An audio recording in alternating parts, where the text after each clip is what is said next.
Hello everyone, my name is Mona Williams-Gregory and my lecture is on supportive care at end of life. This is definitely a tough topic that students and faculty alike have some trouble coming to terms with. So my goal is to provide opportunities for us as nurses to provide supportive care to our patients and their families at end of life. So the purpose is that learners will be able to provide emotional support to patients and their support systems as they transition through the stages of grief at end of life. At the end of this presentation, learners will be able to appraise the process of closing out relationships at end of life. They will be able to distinguish between the 5 stages of grief as defined by Kubler and Ross with 100% accuracy, and they will be able to examine emotional support at end of life. So this is a 2-minute video, a brief video, but it does a very good job of explaining how patients close out relationships as they move through the dying process. As people move into the dying process, they do begin to close out their world. And it's often first their business world, and they end those relationships. And then they move to maybe a more community-based relationship, and then maybe into a faith-based relationship, and then finally into extended family, and then family, and finally themselves. But it's an entire process of bringing those relationships to a close and finding peace with that and being able to say those thank yous and goodbyes that are so important so that death can come peacefully. And we know that people that have the opportunity to go through that process do die more peacefully. It's a time where people can talk honestly and openly, and we encourage that and maybe facilitate that. And it's maybe the first time that everybody has felt comfortable and safe in talking about that. Families will often say to us, "Oh, I can't talk to my mother about it. She doesn't know she's dying." People know they're dying.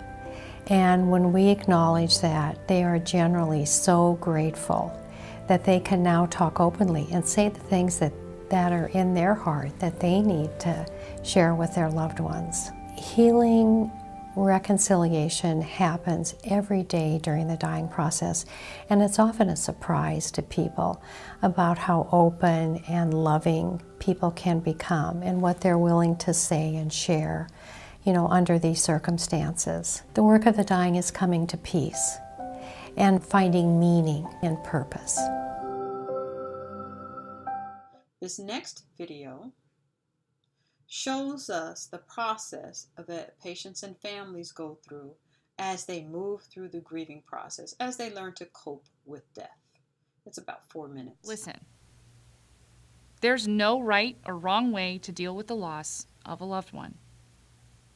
You can expect grieving to be rough, and it's different for every single person. Another important thing, it's not just a matter of coping with loss. It's about coping with change. And that, Wellcasters, takes a lot of time. Today on Wellcast, we're dealing with a pretty difficult subject. How do you deal with the death of a loved one? How do you live your life in the face of a life-changing event? We don't have all the answers, and honestly, you're going to have to work through your pain in your own way, at your own pace. But if you're looking for it, we do have some advice. First things first, you need to remember that grief is a process and not a task. You might have heard of a popular theory that breaks up bereavement into stages: denial, anger, bargaining, depression, and acceptance. While you might identify with some or all of these steps, you gotta remember that grief is less like a staircase and more like a roller coaster. There are peaks and dips, and they don't always happen in predictable ways. You might feel better for a while and then worse, and that's okay. It's natural to have an uneven journey with your grief. Don't be afraid of the pain. You shouldn't try to stuff your sorrow away into a place where you don't have to deal with it. It's just going to stay there. In order for you to work through your grief, you're first going to have to acknowledge that it exists. There are a lot of ways to do this. You might have to be alone for a bit. Maybe you need to write down your feelings in a journal or talk to someone. Do things that make you happy. When you're grieving, it's sometimes difficult to hold on to who you are. After all, so much of your energy is focused on the mourning of your loved one, which is fair, but it's easy to get sucked into a mind space where you can't even remember your former self. We want to tell you it's okay to take time to do the things that make you feel like yourself and give you joy. Recognize the relationship between the mind and the body. When you're experiencing grief, it's really easy to forget the things that you usually do as a matter of routine. Taking a shower, getting enough sleep, eating. Neglecting your physical health is only going to take a greater toll on your mental health, which is taking a pretty significant hit right now. So do yourself a favor, and do us a favor, and make an effort to take care of you. It's what your loved one would want. Reach out. Wellcasters, if you take nothing else away from this episode, please remember this. You do not have to be alone in your grief. If your feelings are too overwhelming for you to sort out, that's okay. But go to someone else for help. It can be someone you know, a family member or a friend, or it can be a therapist or a professional who knows how to help people deal with this exact situation that you find yourself in right now. Just the act of talking out loud about your feelings can be incredibly cathartic.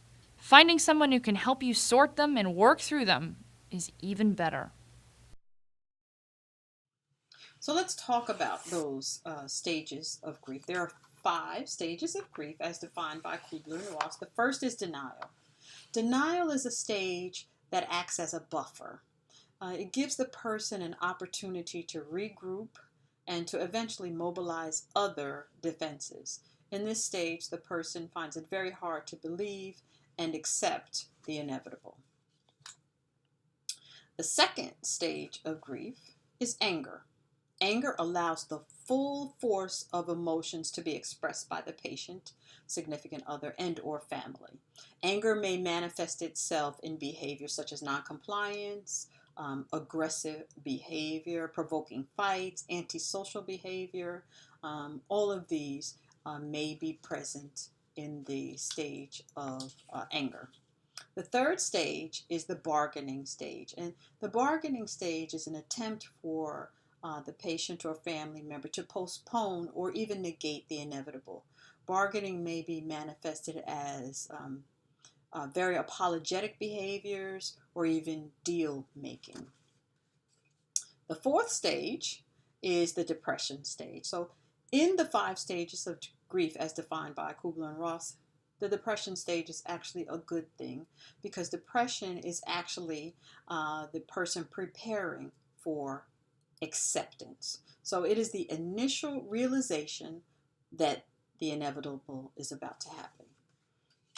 And then the last stage is acceptance. Acceptance is the beginning of the end of the struggle with death, dying, and or loss. In talking about the 5 stages of grief, I also want to make sure that we as healthcare providers recognize that patients may move back and forth between the stages. The stages are not necessarily unidirectional or horizontal. A patient may be in the stage of anger and may move back to denial or vice versa. So we have to understand that these stages are fluid and they're not unidirectional. They're certainly bidirectional. And each patient, family, significant other moves through these stages at different time frames and go through their processes in unique ways. So we, as healthcare professionals, need to be very mindful of that. So how can we support families as they move through the stages of grief and as they move through the dying process? We need to recognize and understand the stages, firstly, so that we can support them through those stages. We need to be very patient and provide unrushed care. We need to make sure that we're truly listening. Patients can tell when we're really not listening. We need to make sure that when we walk into that room, we are 100% present for the patient, significant other, family. whatever the case is, whatever their support system is. We need to make sure that we are comfortable with providing referrals, whether that be a support group, a religious referral, calling the ombudsman, calling pastoral care, making sure that we are using the resources appropriately for the patient and encouraging the patient and the patient's caregivers to use resources to help themselves. It's very draining for families to care for a loved one that's dying. So we also want to make sure that we're encouraging respite care for the person that's caring for their loved one to take some time to take care of themselves so that they can recharge their battery and start the day over fresh each day. So we want to make sure that we're supporting not only the patient, but the significant other, partner, family, whatever their support system is. So now we're going to move into groups of 4. We're going to do some role play. We are going to role play through the stages of grief. So there are index cards on the table. One index card will say significant other. One index card will say nurse. One index card will say a stage, one of the 5 stages of grief. And one index card will say evaluator.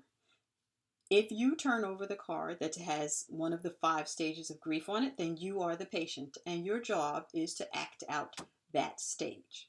If you turn over the card that says significant other or family or partner, then your job is to act out your role as supportive to the patient that's going through that stage of grief. Understanding that not all roles are positive. There are some negative family dynamics.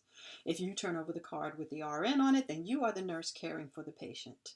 The evaluator's responsibility is not to evaluate our acting techniques, but it's more to evaluate how the nurse communicates and provides emotional support to the patient, significant other, and family during that stage of grief. So I'm going to walk around and I'm going to help you during your role play in these stages of grief.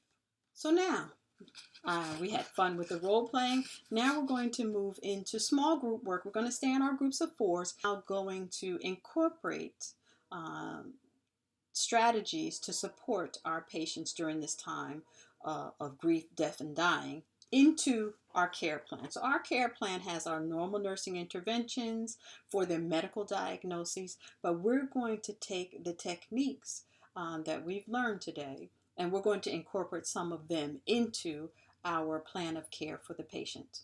So stay in your groups of 4. Each of you has a template care plan and it has some blank lines in it for you. And I'm going to walk around and help to facilitate you incorporating emotionally supportive nursing techniques into our plan of care. Okay, so we're finished with our plans of care. You guys did a great job in incorporating emotionally supportive techniques.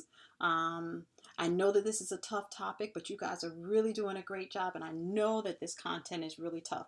So now let's talk about that. Let's talk about your feelings about what you learned today. Let's share any experiences. If you feel comfortable sharing experiences about death and dying, or even a patient that you may have cared for, let's just talk about your feelings, and let's kind of explore and analyze our feelings and talk about, this topic. It's a pretty tough topic, so let's kind of cleanse ourselves. Let's talk about it and see where we are after this tough concept.